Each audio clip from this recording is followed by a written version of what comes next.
C'est là le véritable mystère de Baalbek. Comment ces pierres sont arrivées là? Pourquoi elles ont été placées là? Et surtout, comment elles ont été transportées? Baalbek défie toute logique depuis des millénaires. Baalbek comme l'atteste.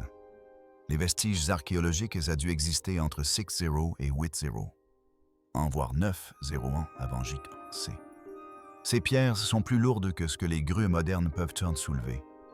Pourtant, elles ont été posées avec une précision incroyable, bien avant l'histoire écrite. Ils se composent de 3 blocs gigantesques. Chacun des blocs du trilatron mesure environ 22 mètres de long. Pendant des générations, les érudits ont débattu de qui les avait construits, des dieux, des géants ou quelque chose d'inexplicable. Certaines pierres sont si imposantes que les machines modernes sont incapables de les placer là. Pourtant, nos ancêtres y sont parvenus. Mais lorsque les scientifiques ont enfin percé le mystère de ces pierres, la véritable énigme de Baalbek s'est révélée. Et ce qu'ils ont découvert sous le temple est quelque chose que le monde n'aurait jamais dû voir. Une découverte qui a bouleversé le Liban. Baalbek est l'un des sites antiques les plus mystérieux de la planète. Il se dresse dans la vallée de Laba, au Liban, à 85 km au nord-est de Beyrouth. Même après des millénaires, ces colonnes massives s'élancent toujours vers le ciel, projetant de longues ombres sur la vallée. Le temple de Jupiter, le plus grand du complexe, demeure un chef-d'œuvre d'ingénierie. D'énormes blocs de pierre empilés avec une précision qui continue d'intriguer les bâtisseurs modernes en font un lieu qui inspire à la fois respect et curiosité. Lors de récents travaux de restauration du sol du temple, une équipe d'archéologues a fait une découverte inattendue. En consolidant une section fissurée près du sanctuaire intérieur, un panneau de pierre s'est effondré, révélant une étroite ouverture en dessous. Une fois les décombres dégagés, ils découvrirent l'entrée d'un couloir scellé qui ne figurait sur aucun plan ni carte historique de Baalbek. À l'intérieur, l'air était froid et sec. Les murs étaient constitués de blocs de calcaire si parfaitement ajustés qu'aucune jointure n'était visible. Sous la lumière des lampes torches, chaque surface semblait polie comme du verre. L'équipe fit appel à des spécialistes pour documenter la découverte. La nouvelle se répandant rapidement, le site fut encerclé par des engins et des journalistes. En quelques jours, des équipes internationales venues d'Allemagne, de France et des États-Unis arrivèrent impatientes d'examiner ce qu'elles qualifiaient de structure impossible. Des drones survolèrent la zone tandis que les archéologues photographiaient chaque centimètre du couloir. Les premiers rapports suggéraient que les méthodes de construction utilisées pour ce couloir étaient sans précédent différentes de tout ce qui avait été connu à l'époque romaine ou phénicienne. Plus ils exploraient les lieux, plus l'endroit devenait étrange. Des gravures ornaient les murs du couloir, mais aucune ne correspondait au latin, au grec, ni à aucune autre écriture ancienne identifiée jusqu'alors dans la région. Certaines se répétaient selon des motifs géométriques comme obéissant à une formule. Cette découverte divisa les équipes de recherche. Certains pensaient que ces marques étaient décoratives. D'autres ont avancé l'hypothèse qu'ils pourraient appartenir à une culture antérieure à l'histoire écrite. Puis les instruments ont détecté quelque chose d'encore plus étrange, une chambre creuse située directement sous le sanctuaire, à environ 30 mètres de profondeur. Le géoradar a révélé que cet espace était symétrique et aligné avec les fondations du temple. Les ingénieurs ont averti que la poursuite des forages risquait d'endommager la structure, mais les données laissaient supposer que la chambre avait été scellée intentionnellement. Peu après, la direction des Antiquités du Liban a suspendu toutes les visites publiques à Baalbek. Officiellement, la fermeture était justifiée par des raisons de sécurité. Officieusement, des rumeurs circulaient selon lesquelles les relevés effectués auraient effrayé l'équipe de recherche. Les habitants murmuraient que le sol sous le temple était maudit. Ce qui avait commencé comme une simple restauration s'était transformé en une enquête secrète surveillée par des scientifiques, des gouvernements et ceux qui craignaient ce qui pouvait être enfoui sous les pierres du Liban. Alors que les fouilles se poursuivaient dans le plus grand secret, une nouvelle question a commencé à se poser. Qui a construit Baalbek avant même que Rome ne l'atteigne? Une civilisation venue d'ailleurs, chaque théorie qui émergeait était plus invraisemblable que la précédente. Baalbek, comme l'attestent les preuves archéologiques, a dû exister entre 6-0 et 8-0 voire 9-0 avant JC. Certains historiens ont évoqué les Phéniciens, affirmant que le site avait jadis servi de temple à Baal, le dieu de l'orage, qui, selon la légende, liait le ciel à la terre. Des textes anciens décrivaient sa demeure comme une forteresse bâtie de pierres vibrant du tonnerre. Il était facile de rejeter ces récits comme des légendes. Jusqu'à ce que les scientifiques découvrent que les gravures ornant la base de Baalbek avaient été frappées à maintes reprises par la foudre, comme si le plateau tout entier avait été chargé d'énergie. D'autres se sont tournés vers des traditions encore plus anciennes. Dans les premiers écrits cananéens, Baal n'était pas un personnage isolé. Il était accompagné des veilleurs, des bâtisseurs divins descendus des étoiles et qui érigèrent des fondations inébranlables. Plus tard, des légendes les transformèrent en géants punis pour avoir révélé à l'humanité un savoir interdit. Le débat s'intensifia. Ces récits étaient-ils les échos d'une civilisation antique avancée, vénérée comme une divinité par les peuples qui lui succédèrent? Ou bien mythe et science s'étaient-ils simplement rencontrés par hasard au même endroit? Tandis que les arguments persistaient, les chercheurs reprirent leurs travaux déterminés à démêler le vrai du faux. Une fois le couloir sécurisé, l'équipe commença à explorer les couches inférieures du site. L'objectif était de déterminer l'étendue des fondations sous le temple romain. Or, leur découverte ne correspondait à aucun pan de l'histoire de Baalbek. Entre les blocs de calcaire, une couche de terre compactée renfermait des fragments de bois et de charbon de bois. L'analyse des échantillons révéla des résultats stupéfiants. Les datations au radiocarbone indiquaient une présence humaine plusieurs milliers d'années avant l'époque romaine. Cela signifiait que l'activité humaine avait eu lieu à Baalbek bien avant l'érection de la première colonne romaine. Au départ, l'équipe soupçonnait une contamination ou une erreur, mais des tests répétés donnèrent les mêmes résultats. Cette découverte obligea à réévaluer la chronologie du site. Elle suggérait que les Romains avaient peut-être construit leur grand temple sur une structure encore plus ancienne. Des discussions discrètes s'engagèrent parmi les experts. Certains archéologues avançaient l'hypothèse d'un sanctuaire phénicien bien plus ancien. D'autres y voyaient la preuve d'une civilisation encore inconnue de l'histoire. Au fur et à mesure que l'équipe nettoyait la partie inférieure du temple, la différence devint flagrante.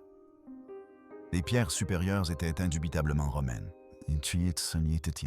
Leurs traites de ciseaux étaient nettes et réguliers, portant les marques caractéristiques des outils en fer, mais les pierres en dessous présentaient un aspect totalement différent. Les entailles étaient larges et lisses, avec des bords qui semblaient fondus plutôt que sculptés. Sous grossissement, la surface du calcaire semblait soudée comme façonnée par une chaleur ou une pression intense, plutôt qu'à l'aide d'un marteau et d'un burin. Sa texture était brillante, presque vitreuse par endroits. Aucune méthode antique connue n'aurait pu produire un tel effet.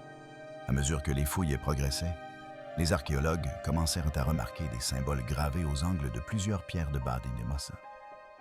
Ces marques simples mais délibérées étaient disposées selon des motifs répétitifs. Certains chercheurs ont suggéré qu'il s'agissait de guides de construction, tandis que d'autres y ont vu une logique mathématique dans leur espacement. Aucun ne correspondait aux formes latines ou grecques. Plus ils étudiaient les pierres, plus il devenait évident que deux technologies totalement différentes avaient marqué ce site, l'une romaine et l'autre bien plus ancienne. Au sein de l'équipe, un nom commença à circuler discrètement, les premiers architectes. Ce titre informel mais lourd de sens reconnaissait ce que les preuves suggéraient, mais que personne n'osait affirmer ouvertement. Que les fondations de Baalbek aient pu être posées par une civilisation oubliée. Soudain, tandis que les ouvriers déblayaient la terre, au bord le plus profond de la tranchée, une truelle heurta quelque chose d'inattendu. Ce n'était pas de la pierre, c'était incurvé pâle et fragile. Le silence se fit sur le site, les pinceaux remplaçant les outils. En quelques minutes, la forme d'un crâne humain émergea de la terre enfouie dans une couche qui devait être antérieure à toute présence humaine. Les bâtisseurs qui n'étaient jamais partis. Lorsque les restes humains furent découverts, personne ne savait à qui ils appartenaient. Les ossements étaient pressés contre la paroi de la carrière tordue parmi des fragments de pierre. Certains gisaient face contre terre, d'autres à moitié enfouis sous les débris. Aucun signe de mise en scène rituelle ou d'inhumation organisée. Ce qui s'était passé ici avait été soudain et violent. Au fur et à mesure que le site était dégagé, la situation devenait plus claire. Des outils gisaient éparpillés près des corps, des maillets de pierre, des ciseaux de cuivre et des règles de mesure brisées. Il devint rapidement évident que ces personnes étaient des ouvriers, pris au piège au beau milieu de leur travail. Lorsque la catastrophe survint, l'équipe de fouilles commença à les appeler les carriers qui n'ont jamais survécu. D'après les premiers rapports de laboratoires de faibles résidus métalliques, on était trouvé sur les mains et les poignets de plusieurs squelettes. Le résidu ne correspondait ni au cuivre ni au bronze, mais à un alliage de haute qualité rarement observé dans les artefacts anciens. Certains chercheurs ont émis l'hypothèse qu'ils provenaient d'instruments de coupe ou de façonnage perfectionnés. Bien qu'aucun outil de ce type n'ait été retrouvé, les spécialistes médico-légaux ont examiné les ossements et constaté des signes évidents de microtraumatismes répétés. Les articulations des épaules et les lombaires présentaient une usure compatible avec le port de charges lourdes et la traction. De nombreuses côtes étaient déformées par des contraintes prolongées et les restes tant masculins que féminins présentaient le même type de lésion par compression. Qui que fussent ces personnes, elles avaient accompli un travail acharné pendant de longues périodes. Pourtant, un squelette se distinguait. Un petit implant en fer parfaitement intégré à l'os environnant était incrusté dans le crâne. La précision de l'insertion stupéfia les médecins légistes. Ils la qualifièrent d'irréprochable sur le plan chirurgical sans équivalent pour la période concernée par le site. Lorsque les résultats de la datation au carbone 14 sont arrivés, la chronologie a de nouveau été modifiée. Les ossements étaient des milliers d'années plus anciens que l'époque romaine et même plus anciens que les premières civilisations connues du Levant. Cette découverte suggérait que ces travailleurs avaient vécu et étaient morts bien avant que l'histoire ne commence à consigner la présence humaine dans la région. Les tests ADN ont épaissi le mystère. Les marqueurs génétiques ne correspondaient à aucune population ancienne connue du Liban de Mésopotamie ou des cultures voisines. D'après un rapport, leur profil génétique semblait isolé comme s'ils appartenaient à une lignée disparue. L'équipe de fouilles était de plus en plus inquiète en rassemblant les preuves. La disposition des corps indiquait un seul et même événement catastrophique. Les roches situées au-dessus d'eux présentaient des fractures et les couches de sol suggéraient qu'un effondrement les avait scellés instantanément. Il semblait que la fin fût survenue sans prévenir. Certains scientifiques pensaient qu'ils avaient été tués par un effondrement structurel. D'autres murmuraient à propos de quelque chose de plus grave, un accident impliquant des forces que les bâtisseurs ne pouvaient maîtriser. Quoi qu'il en soit, cela avait mis fin à leur travail en un instant. Cette nuit-là, le camp fut plongé dans un silence total. Toutes les théories convergeaient vers la même pensée impossible. Quelque chose s'était produit dans cette carrière. Quelque chose d'assez puissant pour tuer instantanément et ne laisser aucune trace. Et si les pierres avaient été là à ce moment-là, peut-être en avaient-elles été témoins. Les pierres qui se souviennent. À l'aube, les scientifiques commencèrent à analyser les pierres. S'il y avait eu une explosion, un effondrement ou une décompression, la roche l'aurait enregistrée comme un appareil photo capte la lumière. Des échantillons ont été prélevés dans la carrière et dans les parties les plus profondes des fondations du temple. On ignore pourquoi Baalbek a été choisi comme site précis. Il pourrait s'agir d'un lieu sacré. Tout le monde s'attendait à des résultats normaux. Mais ce qu'ils ont découvert a tout changé. Au microscope, le calcaire avait une apparence anormale. Sa surface n'était ni ébréchée, ni érodée, comme on pourrait s'y attendre d'une pierre ancienne. Elle était lisse, vitreuse et déformée par endroits, comme exposée à une chaleur intense suffisamment forte pour faire fondre sa couche externe. Certaines parties étaient soudées en fines bandes ondulées qu'aucun outil ni burin n'aurait pu créer. Lorsque la géologue en chef examina les images, elle murmura « Ces pierres se souviennent de ce qui s'est passé ici. » L'idée se répandit dans l'équipe. Ce n'était plus une simple figure de style, mais une hypothèse de travail. Les tests suivants n'ont fait qu'épaissir le mystère. Lorsqu'on a placé les échantillons sous observation, les instruments métalliques à proximité ont commencé à réagir étrangement. Les boussoles dérivaient du nord magnétique. De petits fragments de métal adhéraient faiblement à la roche, comme attirés par l'électricité statique. Au début, on soupçonna un dysfonctionnement du matériel, mais les relevés se répétèrent inlassablement. Le calcaire était chargé électriquement. Aucune explication rationnelle n'existait. Il aurait dû être inerte. Certains ingénieurs plaisantèrent en disant que la carrière avait dû être frappée par la foudre. D'autres cessèrent de rire en réalisant qu'aucun éclair n'aurait pu créer des motifs aussi précis ni persister aussi longtemps. Lorsque les chercheurs examinèrent les faces taillées des mégalithes sous un éclairage contrôlé, un autre indice apparut.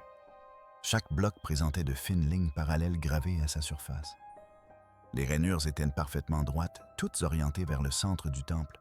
Elles étaient si fines et régulières qu'elles ressemblaient davantage à des marques laissées par une machine que par des outils humains. Sur des portées de 20 m, la pierre est restée plane à des fractions de millimètres près. Les ingénieurs étaient stupéfaits. Un technicien murmura que même les découpeuses laser modernes auraient du mal à atteindre une telle précision à une échelle aussi massive. Pour tester la densité des blocs, l'équipe utilisa des capteurs acoustiques. Lorsque des ondes sonores traversèrent la tienne de la pierre, les mesures commencèrent à se comporter de manière inattendue. Le signal résonna profondément et de façon rythmique se propageant dans les fondations comme un bourdonnement sourd. Puis un phénomène remarquable se produisit. Les autres blocs se mirent à réagir l'un après l'autre, vibrant en harmonie comme si tout le site avait été accordé sur une seule note. Le son n'était pas fort, mais il était vibrant de vie. L'un des scientifiques le décrivit plus tard comme le son des pierres se souvenant de leur raison d'être. Au terme des tests, une nouvelle théorie s'imposait. Les dommages causés par la chaleur, le magnétisme, la géométrie parfaite. La résonance toute convergeait vers une seule possibilité, les pierres n'étaient pas de simples matériaux de construction. Elles faisaient partie d'un système conçu pour canaliser ou contenir l'énergie qui circulait autrefois sur le site. Si cela s'avérait vrai, la source de cette énergie devait se trouver quelque part en dessous. Les analyses révélèrent une cavité scellée directement sous le sol du temple, un vide suffisamment vaste pour contenir une structure entière. Les capteurs plus profonds laissaient entrevoir la présence de métal enfoui dans la roche-mère, mais les signaux étaient faibles et incomplets. Seule une ouverture permettrait d'en avoir le cœur net. Ainsi, sous le regard attentif de tous les chercheurs de renom présents sur le site, l'équipe se prépara à briser le sceau d'une chambre restée plongée dans l'obscurité depuis des millénaires. Les chambres ci-dessous. La découverte que les pierres pouvaient faire partie d'un système plus vaste laissa l'équipe face à une question cruciale: où menait ce système? Des relevés topographiques avaient déjà révélé une chambre scellée sous le temple, mais personne ne pouvait en expliquer la fonction. Après plusieurs jours de fouilles, un étroit puits apparut près des fondations. Lorsqu'une petite caméra d'inspection fut introduite par l'ouverture, les premières images granuleuses et fragmentaires revinrent. Puis l'image devint nette et le silence retomba dans la pièce. Sous les ruines romaines se trouvait une vaste chambre creusée à même la roche. Les parois parfaitement lisses et symétriques reflétaient la lumière de l'appareil photo comme du verre. Chaque surface était recouverte d'une fine glaçure minérale aux reflets légèrement métalliques. Malgré son âge, la chambre semblait intacte. Aucune fissure, aucune érosion, aucun signe de dégradation. C'était comme si les bâtisseurs savaient comment rendre la pierre inaltérable. Lorsque l'équipe y pénétra enfin, la température chuta brutalement. L'air était dense et métallique, et leurs instruments se mirent aussitôt à dysfonctionner. Les boussoles tournaient.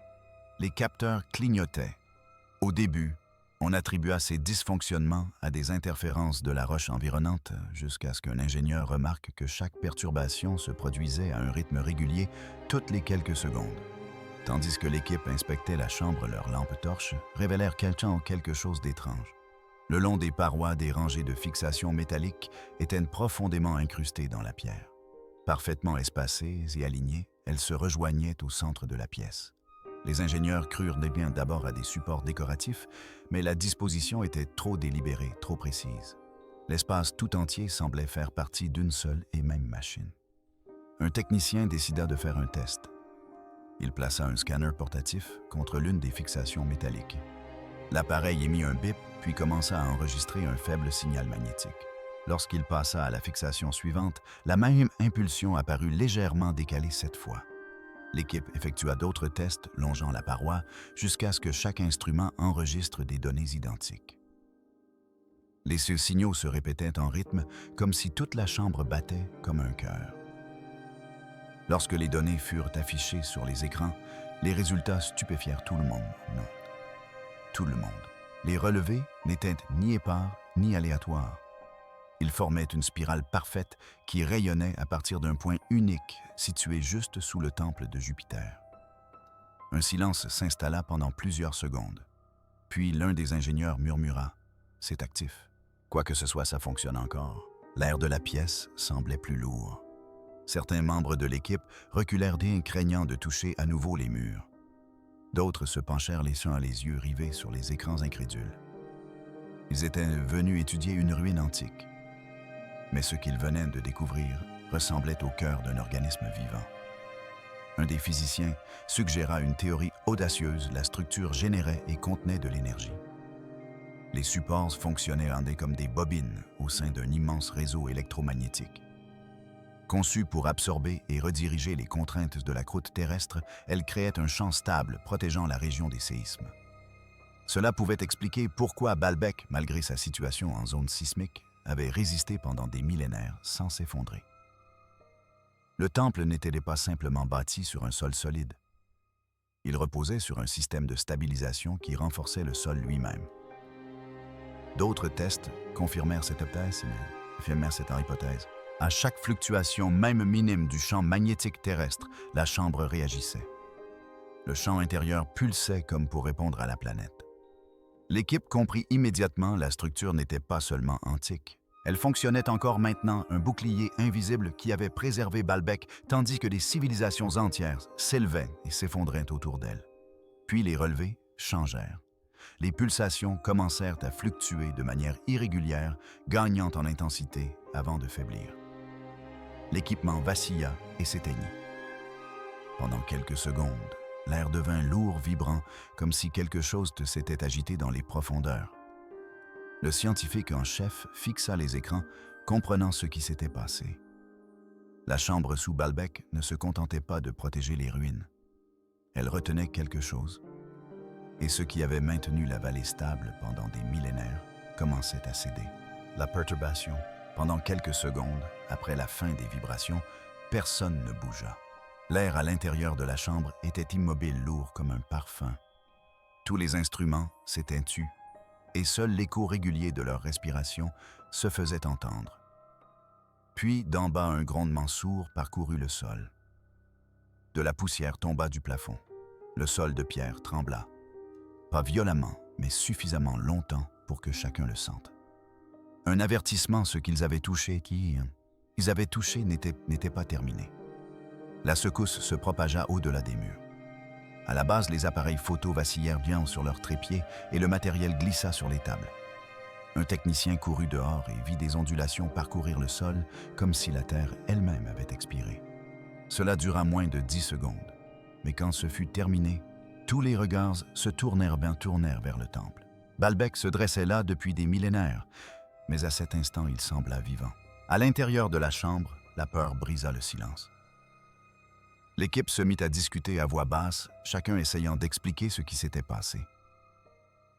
Un des géologues insistait sur le fait qu'il s'agissait d'une réplique naturelle provoquée par leur forage. Un physicien contesta cette affirmation en se référant au relevé.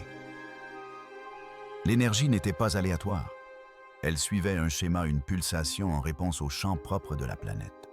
« Nous ne l'avons pas simplement déclenchée », expliqua-t-il. « Nous l'avons interrompue. » Une autre chercheuse, encore tremblante, murmura une théorie différente. Elle pensait que les anciens bâtisseurs avaient créé ce système pour contenir quelque chose enfoui profondément sous la vallée, une pression lente et constante provenant du noyau terrestre. « Ce n'était pas les ruines qu'elle protégeait, dit-elle doucement. C'était nous. » Ces mots résonnèrent dans l'air. Personne ne voulait y croire, mais les preuves ne s'étaient là. La technologie nécessaire pour stabiliser une région entière et construire une pierre capable de résister à l'érosion et au séisme dépassait de loin tout ce que l'Antiquité connaissait. Cette découverte troubla tout le monde. Si cette civilisation oubliée avait pu concevoir un mécanisme qui avait duré des milliers d'années, qu'avait-elle donc compris que la science moderne ignorait? L'archéologue en chef se tenait au centre de la chambre, fixant les instruments inertes. Nous avons peut-être brisé quelque chose qui n'aurait jamais dû s'arrêter, dit-il. Sa voix résonna faiblement engloutie par l'obscurité. Ils remballèrent l'ordre. Leur matériel en silence. Certains savaient qui en avait peur de partir, d'autres de rester. L'air était à nouveau chargé d'une tension palpable, comme si la terre elle-même attendait. Lorsqu'ils émergèrent du puits, la vallée semblait d'un calme anormal. Pas un souffle de vent, pas un oiseau, seulement le poids de ce qui venait de se produire. Cette nuit-là, tandis que l'équipe analysait les données, personne n'évoqua la réouverture du site. Les dernières analyses révélaient un fait qu'ils ne pouvaient ignorer. Le champ stabilisateur sous Baalbek s'est effondré. La structure qui avait maintenu les montagnes du Liban en équilibre pendant des millénaires ne fonctionnait plus. Et une question hantait tous les esprits lors du prochain séisme. Qu'est-ce qui retiendra la vallée? Selon vous, que recèle réellement Baalbek? Une technologie ancestrale, une force divine ou quelque chose de bien plus ancien que la civilisation elle-même?